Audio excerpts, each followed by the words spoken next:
বিশ্বখ্যাত সাংবাদিক মেহেদী হাসানের সাথে ডক্টর ইউনূসের সাক্ষাৎকারটি বাংলাদেশের বর্তমান রাজনৈতিক জনপরিসরে এখন হট টপিক।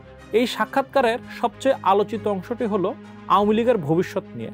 এখানে যে প্রশ্ন দুটি সবচেয়ে বেশি আলোচিত হচ্ছে তা হলো আওয়ামী লীগের কার্যক্রমের উপর যে নিষেধাজ্ঞা রয়েছে তা কি সহসাই উঠে যাচ্ছে, একই সাথে আসন্ন নির্বাচনে আওয়ামী লীগ কি অংশগ্রহণ করতে পারবে কিনা। স্টার এক্সপ্লেন্সের আজকের পর্বে আমি এই প্রশ্নগুলোরই উত্তর খোঁজার চেষ্টা করব।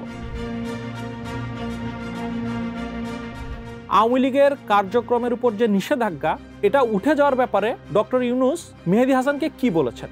মেহেদী হাসান অমর্ত্য সেনের রেফারেন্স দিয়ে বলেছেন যে আওয়ামী লীগকে ব্যান করা হয়েছে, তাদের রেজিস্ট্রেশন বাতিল করা হয়েছে। তখন ডক্টর ইউনূস তাকে থামিয়ে বলেন যে এটা ঠিক নয়, যে আওয়ামী লীগের কার্যক্রমের উপর নিষেধাজ্ঞা রয়েছে কিন্তু আওয়ামী লীগে অ্যাজ এ পার্টি সেটা কিন্তু ব্যান করা হয়নি, বরং তিনি বলছেন এটা একটা ভ্যালিড পার্টি হিসেবে এখনও রয়েছে। একই সাথে তাদের রেজিস্ট্রেশনও বাতিল হয়নি সে কথাটাও তিনি বলেছেন। এবং তার সাথে তিনি পরবর্তীতে যোগ করেন যে যেহেতু আওয়ামী লীগ একটা ভ্যালিড পার্টি এবং আপাত অর্থে তাদের কার্যক্রমের উপর নিষেধাজ্ঞা রয়েছে, সাসপেনশন রয়েছে, সেই নিষেধাজ্ঞা যে কোনো সময় উঠে যেতে পারে।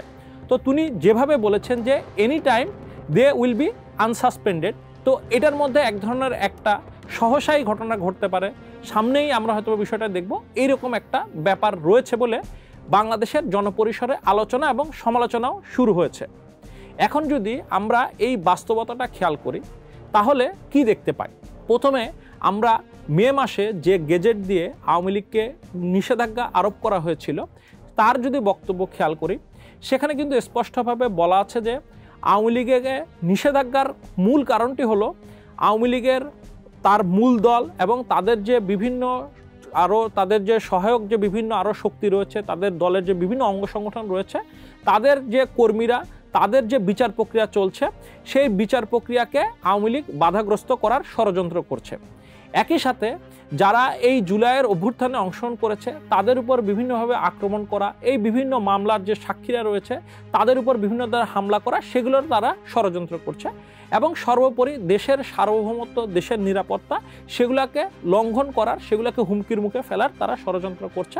এবং সেই কারণেই আওয়ামী লীগের কার্যক্রমের উপরে একটা সাময়িক নিষেধাজ্ঞা দিয়েছে।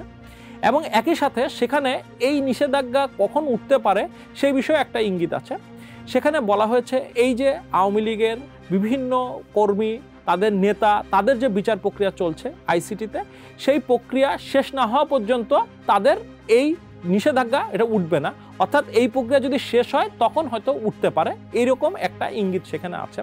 তো আমরা যদি সেই গেজেটটাকে যদি বিবেচনা নিই আমরা এবং যদি বিচার প্রক্রিয়ার দিকে দেখি, তো বিচার প্রক্রিয়ায় আমরা দেখছি যে গতিতে চলছে সহসাই এর বড় ধরনের কোনো বিচার কার্য শেষ হওয়ার এখন পর্যন্ত কোনো সুনির্দিষ্ট যেহেতু কোনো টাইম ফ্রেম এটা আমরা দেখতে পাচ্ছি না, বা বিচারের যে গতি সেটার যে স্লথ বা সেটা খুব আগাচ্ছে সেই বিষয়েও কিন্তু আমরা খুব একটা অগ্রগতি বা পজিটিভ একটা অগ্রগতি দেখতে পাচ্ছি না।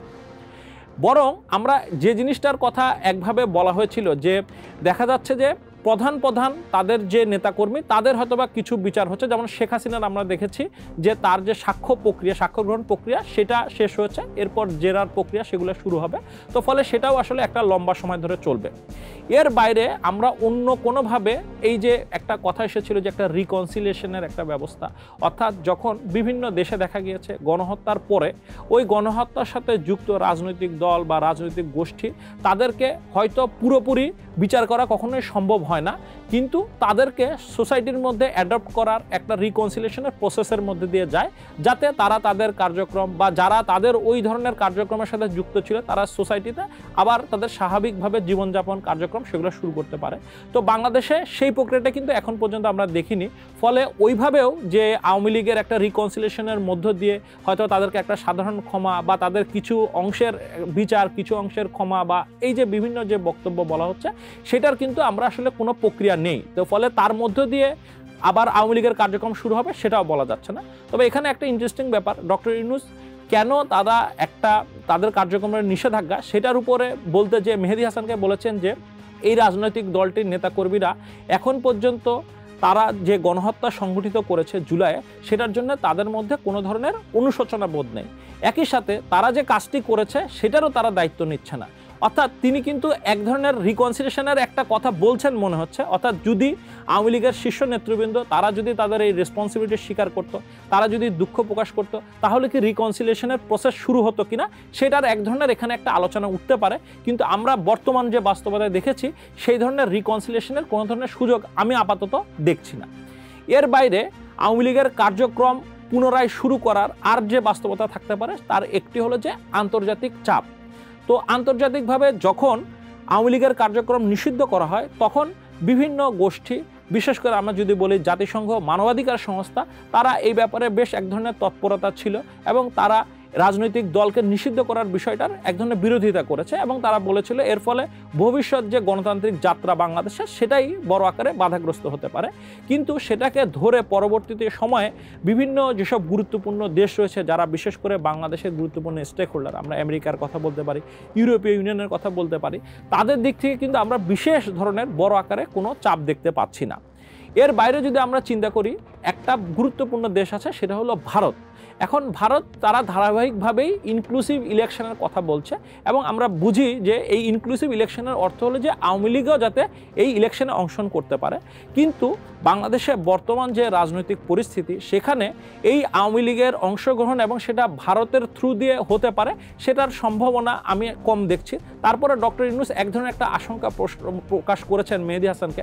তো যখন বলা হচ্ছিল শেখ হাসিনার ভবিষ্যৎ নিয়ে বা শেখ হাসিনার বিচার নিয়ে, এবং তখন তিনি ভারতের কথা সরাসরি না বললেও তিনি বলেছেন যে শেখ হাসিনার এক ধরনের ব্যাকিং আছে যার মাধ্যমে বা যাদের মাধ্যমে শেখ হাসিনা আবার একটা বিজয়ীর বেশে বাংলাদেশে প্রবেশ করতে পারে, বাংলাদেশে ফিরতে পারে, এবং সেই আশঙ্কা তিনি বড় আকারে আছে বলে তিনি মনে করেন। তো সেই প্রক্রিয়া যদি হয় তাহলে তো সেটা একটা সম্পূর্ণ ভিন্ন বাস্তবতা। আমি বর্তমানে সেই ধরনের খুব একটা সুযোগ দেখছি না। এবং এর সাথে যদি আমরা একটা কানেক্ট করি যে আওয়ামী লীগের বর্তমানে দেশের ভিতরে তার যে ধরনের কার্যক্রম রয়েছে আমরা সেটা হয়তোবা আগের তুলনায় তাদের ঝটিকা মিছিল, লিফলেট বিতরণ এগুলোর মাত্রা একটু বেশি দেখছি, কিন্তু এখন পর্যন্ত তাদের এরকম কোনো কার্যক্রম আমাদের চোখে পড়েনি যে তারা সরকারের উপর একটা ব্যাপক ধরনের চাপ প্রয়োগ করবে এবং সরকার বাধ্য হবে তাদের সাথে এক ধরনের একটা সমঝোতায় আসতে, তাদেরকে একটা রাজনৈতিক স্পেস দেওয়ার, অর্থাৎ তাদের কার্যক্রমের উপর হয়তোবা ধাপে ধাপে নিষেধাজ্ঞা উঠে যে তারা বিভিন্নভাবে তাদের কার্যক্রম করতে পারবে, সেই বাস্তবতাও এখন পর্যন্ত আমাদের চোখে পড়েনি। এখন আমাদের দ্বিতীয় প্রশ্নটির দিকে দেখা যাক, আওয়ামী লীগ কি সামনের নির্বাচনে অংশগ্রহণ করবে কিনা। ডক্টর ইউনূসের যদি আমরা উত্তর দেখি, তাকে যখন জিজ্ঞেস করা হয়েছে তিনি সরাসরি নিজে উত্তর না দিয়ে তিনি রেফার করেছেন ইলেকশন কমিশনের দিকে এবং বলেছেন ইলেকশন কমিশন মনে করে যে আওয়ামী লীগের অংশগ্রহণ এই পুরো ইলেকশন প্রক্রিয়াকেই ডিসরাপ্ট করবে, অর্থাৎ আওয়ামী লীগ অংশগ্রহণ করলে এই ইলেকশনটা হবে না। তো এটার আমি দুইটা দিক দেখতে পাই। একটা হলো যে আওয়ামী লীগ যদি অংশগ্রহণ করে, অর্থাৎ আওয়ামী লীগের এই কার্যক্রম করতে দেওয়ার সুযোগ দেওয়া, অর্থাৎ নির্বাচনে যদি সে অংশগ্রহণ করে তার মানে তাকে তার রাজনৈতিক কার্যক্রম শুরু করতে দেওয়ার সুযোগ দিতে হবে। তার ফলে পুরা বাংলাদেশের রাজনৈতিক পরিস্থিতিতে যে পরিমাণ একটা সাংঘর্ষিক পরিস্থিতি তৈরি হবে, যে ধরনের সহিংসতার পরিস্থিতি তৈরি হবে, কারণ আমরা বলেছি এখানে বিচারও খুব আগাচ্ছে এরকম নয়, আবার রিকনসিলিয়েশনের কোনো প্রক্রিয়া হয়েছে এরকমও নয়। তো এই দুটি বাদে যদি আওয়ামী লীগ এখন এই রাজনৈতিক প্রেক্ষাপটে যদি হাজির হয়, রাজনৈতিক এই বাস্তবতায় হাজির হয়, তাহলে কিন্তু অবশ্যম্ভাবীভাবে আমরা একটা ব্যাপক সংঘর্ষ দেখতে পাবো। তো সেই সংঘর্ষের পরিস্থিতিতে ইলেকশন আয়োজন করা এটা সত্যি খুবই ডিফিকাল্ট। আবার এর বাইরে আমরা যদি নির্বাচনের যে হিসাব নিকাশ সেটা যদি খেয়াল করি, তাহলেও কিন্তু এই ডিসরাপশন কথাটার অর্থটা আমরা তৈরি করতে পারবো। কারণ বর্তমানে আমরা যদি দেখি যে বর্তমানে ইলেকশন ক্যালকুলেশনের মধ্যে মোটামুটি আছে বিএনপি, তারা একটা অন্যতম প্রধান শক্তি, এর বাইরে জামাত এবং তার যে বিভিন্ন সহযোগী দলগুলো, এবং এর বাইরে আরও ছোট ছোট কিছু পার্টি রয়েছে, এবং এনসিপি একটা উদীয়মান শক্তি হিসেবে আছে। আর জাতীয় পার্টির বিষয়ে এক ধরনের এনসিপি এবং জামাত এবং তার সহযোগীরা একটা চেষ্টা করছে জাতীয় পার্টিকেও কি এই নির্বাচনী রেস থেকে বাদ দিয়ে দেওয়া যায় কিনা। অর্থাৎ মোটামুটিভাবে এক ধরনের এই যে অর্থাৎ বিরোধী যে ধরনের একটা ভোটের টোটাল যে ব্যাংক রয়েছে, তাদের যে ভোটার বেজ আছে, তাদেরকে বাদ রেখেই নিজেদের একজন অর্থাৎ বিএনপি, জামাত এবং এনসিপি আরও এই পরিষদ অর্থাৎ আওয়ামী এবং তার যারা সহযোগী ছিল তাদেরকে বাদ দিয়ে যে পরিষদটা আছে সেটির মধ্যে রাজনীতি করার, এখন পর্যন্ত নির্বাচন করার এই একটা হিসাব নিকাশ রয়েছে। তো এর ভিতরে যদি আওয়ামী লীগ জয়েন করে, আপনি সহজে বুঝতে পারবেন যে পুরো ইকুয়েশনটা কিন্তু ডিসরাপ্ট হয়ে যাবে। অর্থাৎ এই যে ধরেন আমরা যদি পিআরের কথা বলি, আমরা শুরু থেকে দেখেছি যে পিআরের বিরোধিতার একটা বড় কারণ ছিল যে যদি পিআর পদ্ধতিতে ইলেকশন হয় আওয়ামী লীগের যে ধরনের ভোটার বেজ আছে তারা কিন্তু দেখা যাবে যে সংসদে তারা বড় আকারে তারা আসতে পারবে, অর্থাৎ তাদের একটা বড় ধরনের ইনফ্লুয়েন্স থাকবে। তো তখন কিন্তু ওই কারণে পিআরের বিরোধিতা করেছে এবং আমরা পরে দেখেছি যখন আওয়ামী লীগ নিষিদ্ধ হয়ে গেল তারপরেই কিন্তু বড় আকারে কিছু দল, বিশেষ করে আমি জামাতের কথা বলবো, তারা কিন্তু এই যে পিআরের দাবিটা হাজির করছে। তো আমার মত হলো যদি কোনোভাবে আওয়ামী লীগকে ইলেকশনে হাজির হওয়ার সুযোগ দেয় তখন দেখবেন যে পিআর নিয়ে কিন্তু জামাতের আসলে এই যে দাবিটা এটা দেখবেন যে আর মাঠে থাকবে না, বা অন্যান্য দলেরও এরকম আরও হিসাব নিকাশ, যত রাজনৈতিক হিসাব নিকাশ আছে সেটা কিন্তু বড় আকারে ডিসরাপ্টেড হয়ে যাবে। তো ফলে এই ডক্টর ইউনূসের মন্তব্যটাকে আমি দুইভাবেই পড়তে চাই। তো সর্বোপরি যে বাস্তবতা রয়েছে, আমার মনে হয় না যে সামনে আর মাত্র 5 মাস বাকি, এর মধ্যে আসলে আওয়ামী লীগকে কার্যক্রম শুরু করার সুযোগ দিয়ে এবং নির্বাচন করার সুযোগ দিয়ে এই ধরনের কোনো কিছু করা সম্ভব হবে মনে হয় না। একই সাথে আমরা যদি নির্বাচন কমিশনের টেকনিক্যাল বিষয়টা দেখি সেখানেও কিন্তু তারা নৌকা প্রতীককে বাদ দিয়েছে এবং সেটা তাদের দিক থেকে এক ধরনের ইঙ্গিত যে আসলে সামনে নৌকা প্রতীকে কেউ নির্বাচন করতে পারবে না। তবে এখানে আমি ডক্টর ইউনূসের একটা কথা এখানে বলতে চাই। মেহেদী হাসান তাকে জিজ্ঞেস করছেন যে এই যে আওয়ামী লীগের একটা মিলিয়নস অফ সাপোর্টার রয়েছে, অনেক সাপোর্টার রয়েছে, তাহলে তাদেরকে কি ভোটাধিকার থেকে বঞ্চিত করা হবে কিনা। তো তার উত্তরে ডক্টর ইউনূস বলছেন যে এই যে যারা ভোটার আছে, সাপোর্টার আছে, তারা ভ্যালিড, অর্থাৎ তারা ভ্যালিড ভোটার, কিন্তু আওয়ামী লীগের লেভেল থাকবে না। তো তাহলে কি তিনি এরকম কোনো ইঙ্গিত দিচ্ছেন কিনা যে আওয়ামী লীগ হয়তো তার নাম ইলেকশন করতে পারবে না কিন্তু অন্য কোনো ফরম্যাটে অন্য কোনো দলের ব্যানারে তা করতে পারবে কিনা।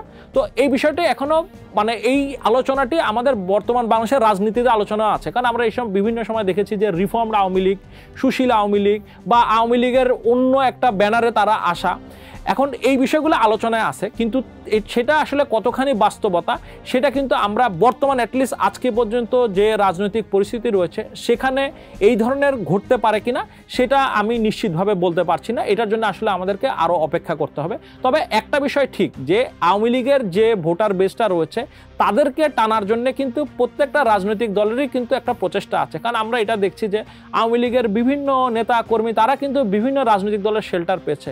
অনেক রাজনৈতিক দল কিন্তু ঘোষণা দিয়েই বলেছে যে যারা আওয়ামী লীগের যারা সরাসরি অপরাধের সাথে যুক্ত না, যারা খুন রাহাজানি করেনি, তাদেরকে তারা তাদের দলে নিতে চায়। এবং আমরা নতুন যেসব রাজনৈতিক দল দেখছি তাদেরও বিভিন্ন নেতা কর্মীদের যখন আমরা পরিচয় খুঁজতে যাই তাদের দেখা যায় যে আওয়ামী লীগের সাথে একটা সংশ্লিষ্টতা ছিল। তো ফলে ওই যে একটা হিসাব নিকাশ আওয়ামী লীগের ভোটার বেসকে নিয়ে সেটা কিন্তু চলছে এবং সেটা নির্বাচনের আগ পর্যন্ত আমরা সেটার বিভিন্ন মাত্রা দেখতে পাবো। সর্বোপরি আমি যে কথাটি বলতে চাই, আওয়ামী লীগের কার্যক্রম সেটা সম্পূর্ণভাবে নিষিদ্ধ হওয়ার সম্ভাবনা আমি আসলে দেখি না, অর্থাৎ স্থায়ীভাবে নিষিদ্ধ হওয়ার সম্ভাবনা আমি দেখি না। তো এই যে আপাত যে নিষেধাজ্ঞা সেটা কবে নাগাদ উঠতে পারে সেটা সম্পর্কে আমার যে একটা ধারণা যে বর্তমানের যে সরকার আছে, ডক্টর ইউনূসের সরকার, তারা তো নির্বাচন দিবেন এবং নির্বাচনের পরবর্তী সময়ে যে নতুন সরকার না আসার আগ পর্যন্ত তারা দায়িত্ব থাকবেন। তো যতটুকু আমি বুঝি যে এই সময়কালে তারা হয়তোবা আওয়ামী লীগের উপর নিষেধাজ্ঞা তুলে নেওয়ার কাজটি তারা নিজেদের ঘাড়ে নেবেন না, তারা বরং সামনে ইলেকশনের পরে যে ধরনের সরকার আসবে তাদের জন্যই আওয়ামী লীগের ভাগ্য কী হবে সেটা নির্ধারণ করার ভার রেখে দিবেন।